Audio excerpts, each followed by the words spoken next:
లో ఫాడ్మాప్ డైట్. ఏంటి లో ఫాడ్మాప్? ఫాడ్మాప్ అంటే ఫర్మెంటబుల్ ఆలిగోసాకరైడ్స్, డైసాకరైడ్స్, మోనోసాకరైడ్స్ అండ్ పాలియాల్స్.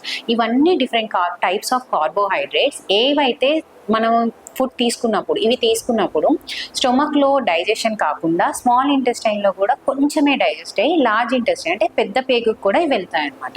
అయితే ఆ పెద్ద పేగులో ఉన్న బ్యాక్టీరియా ఏదైతే ఉందో వాటికి ఇది మంచి ఫుడ్ అనమాట.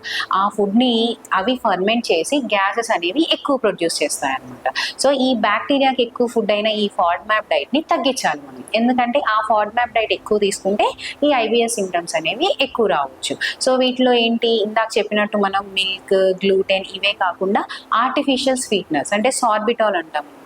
కొన్ని మనం బయట ప్యాక్డ్ ఫుడ్స్ తీసుకోవచ్చు. లేకపోతే ఇప్పుడు మనం బాగా వింటున్నాం కదా డయాబెటిక్ పేషెంట్స్కి sugar free sweets, sugar free diet అంటాం కదా, అందులో వాళ్ళు ఆర్టిఫిషియల్ స్వీట్నర్స్ యాడ్ చేస్తారనమాట.